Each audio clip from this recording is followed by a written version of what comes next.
And what it do, folks? I'm Doug McKain here for Chat Sports. You can follow me on Twitter at Doug_McKain. Everything Chicago Bears related, rumors, news, updates, upcoming draft. It's going to be on that Twitter handle at Doug_McKain. So head over there for the follow. But I'm here for Chat Sports. You are watching NFL Daily, and today's topic is going to be the Chicago Bears. So we're going to get into everything from free agency pickups to rumors to what's going down in the draft. So we're going to bear down, see what's going down with the monsters of the Midway, and we're going to start with a little quick free agency recap. So you guys know the big one, Cordell Patterson, a monster pickup for the Chicago Bears. They signed him 2 years, $10 million deal, a great deal for the Chicago Bears, who are one of the worst kick return teams in the league last year. So last year, they were bottom third of the league, fifth to the bottom with kick returns, and they bring in not just a stud, but one of the best kick returners that this league has ever seen. So Bears fans saw firsthand the speed, that track-level speed that Cordell Patterson possesses in that October 21st matchup. It was a thriller. The Bears lost that game to the Patriots 31-21, and you saw that 105-yard return by Cordell Patterson, his one kick return for a touchdown on the season, and they picked him up, and it was a great pickup for the Bears. So he comes in, he averages 30 yards per return. That's second all-time behind the Kansas Comet, the Chicago Bear legend Gale Sayers, who's actually first all-time with 30.6 yards per return on a minimum of 75 attempts. So, in case you're wondering, of course, we all love Devin Hester, Hurricane Hester. This guy was ridiculous. His average was 24.9, and he brought 5 back to the house. So we're going to see if Cordell Patterson can restore some of that kick return magic at Soldier Field. So if you're looking for that weakness for the Bears, that's something that they not only address from a kick return standpoint, but from an explosive play standpoint. So the impact of Patterson could equally be felt on that Bears offense. So they're in desperate need of speed, and he has that. He has that track-level, explosive speed. And last year he netted 21 catches for 247 yards, 3 touchdowns, while toting the rock 42 times for 228 yards and 1 touchdown. So those numbers don't necessarily jump off the page as an elite receiver, but what he does do is he does take the top off of that defense, and it gives them some speed, and it allows them to potentially make some of those explosive plays. So if you look last year, the Bears were 22nd in the NFL in plays greater than 20-plus yards, and Patterson had 4 all to himself last year. So if they can implement him into the offense as a receiver, kind of like they did with Devin Hester in his heyday, it could be a much-needed addition to that Chicago Bears offense. So he addresses several needs, so you got to love that pickup. Next, we're going to go to Clinton-Dix. So after Amos inked that 4-year, $37 million deal by Green Bay, it definitely did sting just a little bit because, you know, he's a homegrown talent. The Bears drafted him in the 5th round, 142nd overall, and they watched him blossom. So, of course, in Amos, the Packers, they are definitely getting one of the most reliable cover safeties in the NFL, and he ranked in the top 10 in safeties as far as coverage grades goes in the last 2 seasons, according to Pro Football Focus. But I do think that if you're the Bears, I like the idea of letting him walk. He signed that 4-year, $37 million deal. And if you're Chicago, you're not going to lose too much sleep at night after losing Amos. It does kind of, hurt to lose someone that you definitely had an eye for in the draft and someone you developed into definitely a solid NFL player. But let's take a look at Clinton-Dix. So not only are you getting one of the best names in NFL history, Clinton-Dix, I would throw in John David Booty and my all-time favorite Bear, Dick Butkus, in there. But you're getting an upgraded playmaking ability against the pass compared to Amos. So in 84 career games, Clinton-Dix, he's recorded 456 tackles, 5.5 sacks, and 14 interceptions, including 3 last year in the 16 games he played with the Skins. So he did make the Pro Bowl in 2016, but he has kind of been plagued with a little inconsistency in his career. So some people don't like his open field tackling ability, some of his angles. But with Chicago, it's really a great situation for Clinton-Dix. He can rehab some of his image and some of his reputation that's kind of been lost through the years with this Chicago defense. So with Chicago, he's going to reunite with his Alabama teammates. So we're talking, of course, about all-pro safety Eddie Jackson. We all know that he's an absolute enforcer. So I have no problem giving him the title as the best single high safety in the league. And we know what Chuck Pagano likes to do with him. You know, we know he likes to have him as a sniper over the top. He's one of the best ball hawks in the NFL. And with Clinton-Dix, he could thrive in that robber role. So Amos filled that last year. But as a robber, you'll see Clinton-Dix. He's going to be dropping into the middle of the field between that intermediate and that deep zone coverage. And he can be best utilized as someone who can go in there. He can disrupt routes. He can, keep his eye on the quarterback as a spy, get some turnovers.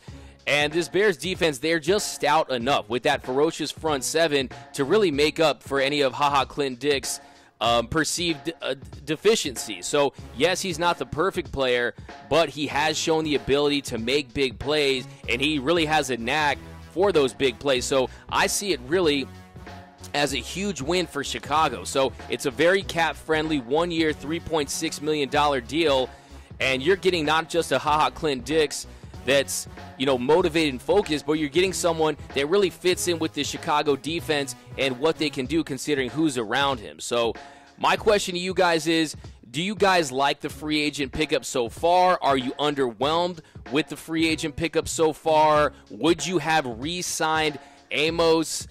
Now, next topic, probably the most discussed topic in Bears Nation right now, and that is, should the Bears trade running back Jordan Howard? So let's take a look at that. So with Jordan Howard, I think one of the main pressing questions is, what really is his value? What's his value today? What's his value on draft day? I mean, it was reported by Greg Gabriel, the Bears' former college scouting director, that the Bears were offered a third-round pick for Jordan Howard in the season, but that doesn't necessarily mean they could get that now. If they could, I think a lot of Bears fans would want to jump at that opportunity, but of course we know they did not make that trade. They were amidst a playoff push, so they kept him, and he was a productive part of that run. So it's a little different. In that time, you're kind of going against other teams that are equally as all in on a playoff run themselves. So they're going to probably, spend a little more and are willing to give up a little more to get someone like Jordan Howard. So if you look at his comps, I just don't think his value is going to fetch a third-round pick. So if you want to look at some comps, Carlos Hyde, he was traded to the Jaguars for a fifth-round pick. He had 2 nice years with the Niners, didn't quite eclipse that 1,000-yard mark, but he gets a fifth-round pick.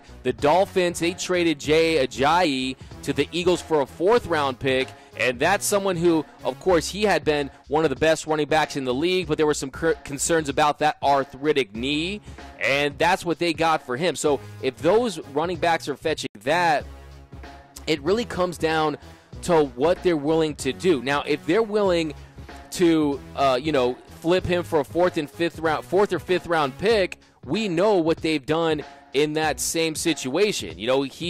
Ryan Pace got, Alabama's Eddie Jackson, who fell to that fourth round after that broken leg. So we know that they can work their magic, and it's something they may want to consider. So if they have someone they're evaluating very high, I think if there's something there where they could package him with a pick to get a higher pick, their highest pick is the third round, that'd be something to consider. But I also think that if you bring in Jordan Howard and you let him remain with the Chicago Bears, he could still be productive. So the concern with him is his fit with Coach Matt Nagy. So with Matt Nagy, let's take a look at how they're using it. And so Matt Nagy, of course, he comes from that Kansas City Chiefs explosive offense where they run more of that gap run scheme. So that comes from a blocking standpoint where, those would be your power runs, your run blocking, your traps, your counters, and some of your lead plays, of course, to the outside.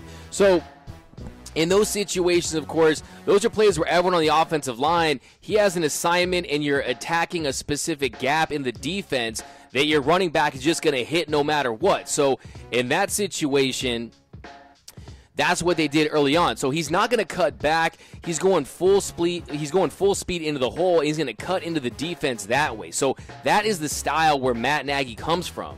Whereas Jordan Howard, he's more of a zone rushing style of back. So he's more suited for that style where the offensive line moves into the same direction. The running back kind of, just gets his way into that offensive line. He reads the defense to make the read on which gap he should take. So it gives him more of an ability to have some options back there of which hole he's going to really hit and how hard he's going to hit it. So in that situation, the offensive line doesn't necessarily determine the gap, but the running back, and that is kind of what he's built for. So if you look back at the first 6 to 8 games of the season, Matt Nagy, he was still doing the Kansas City way. So he was trying to do those gap run schemes, but this is where he deserves a lot of credit. So he identified where Howard is best utilized, and they kind of started to change a little bit. So what they did was they implemented some of those zone concepts that fit better, and by the end of the season,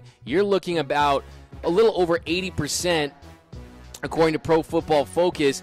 That's what their zone runs were. It was about 80% by the end of the year, so they were pretty much almost solely going with that approach at the end of the year, and their running game really started to do a lot better as they started to gel with that offensive line. So if you look at the first half of the season, he had 392 yards, 3.5 yards per carry, only 3 touchdowns, compared to the last half, 543 yards, 3.9 yards per carry, and 6 touchdowns. So you wonder if Bears fans or the Bears management would be as eager to trade Jordan Howard, especially for what they could fetch for him, as much had Nagy had going with that scheme that was more tailored to his skill set the entire season. So if the whole year's played like that, he might be, in the 1,100 yard rush range and maybe closer to 10 touchdowns. So that could have changed his productivity, and maybe we wouldn't be so quick to maybe want to trade him.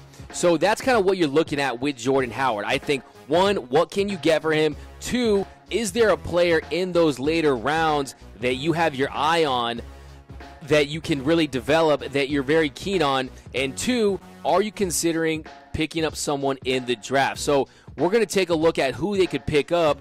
It was reported that the Bears and Ryan Pace are going to be looking at Ohio State running back Mike Weber. So he's going to have a pre-draft visit with the Bears. They could probably pick him up in those later rounds. He, of course, came into Ohio State as a touted running back, had some solid years with Ohio State, but looked really, really good in the last part of that season last year. Played great against Washington in the Rose Bowl, so they could potentially pick up Mike Weber if they like that. Or, of course, TJ Yeldon. He's still out there. So what do you guys think? What should the Bears do with the backfield? Who do you guys want to see in the Bears backfield? Do you want to see them keep Jordan Howard? Do you want to see them trade up? Do you want to see them draft a running back? Do you want to see them sign a running back? So what are you guys thinking? Me personally, I kind of want to see them stay put with Jordan Howard.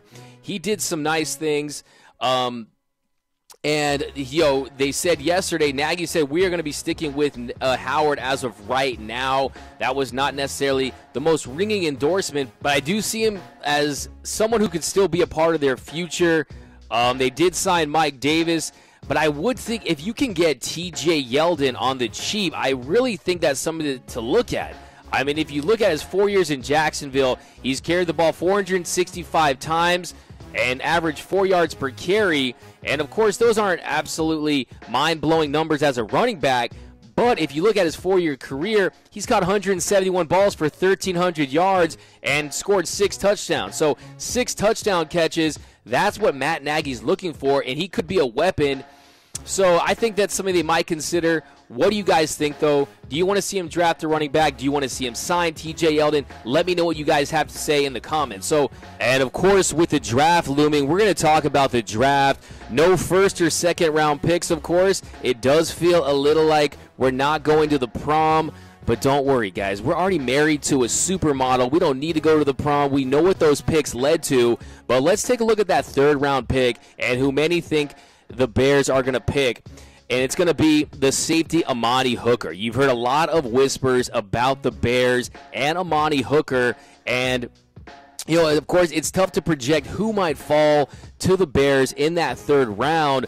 But if Amani Hooker is available, you have to believe the Bears are strongly going to consider him. So they got the cheap replacement for Clinton-Dix. If he comes in, he's going to provide a lot of value with that contract. But if they take Amos, I like the pick. You know, he's a versatile safety. He's played everywhere on the field. He's done slot. He's got great instincts. And he's someone that can come in and let's say someone like a Deion Bush or a Buster Skrine don't work out, or even a Clinton-Dix doesn't work out. He can come in right away and play alongside Eddie Jackson. So I like that pick if that's what it becomes for that third-round pick. So look for the Bears to do their homework and get the best available player. If they're going to go with safety, I like Amani Hooker. He's not, as far as athletics goes, he's not going to be that press corner that you're going to see in the league, but I'm telling you, this guy has great instincts. I watched a lot of him when he was at Iowa. He's got a nose for the football, and he's someone who can come in and learn from this already talented Bears secondary. So there you have it. We're going to talk more about the draft next time. And one last rumor, you had tweeted last night that the Bears should expect some info on a throwback very soon. So I want to know, one, do you like the Bears taking a safety in the third round? Two, what throwback do you want to see the Bears rocking this year? Of course, they are celebrating the 100th anniversary of the NFL.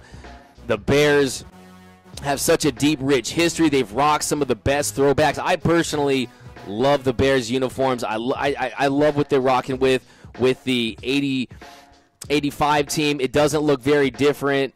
But, you know, if you could do something like maybe Nebraska did a few years ago where they kind of had the screen printed numbers, it was kind of on the mesh to make it look, even though it's the same jersey, a little more retro. Or why not just go all the way back? Let's just do the stripes again like we saw a couple years ago. Maybe, how about this? Instead of wearing leather helmets for the game, coming out in warm-ups in the leather helmets. I think that would be pretty spectacular.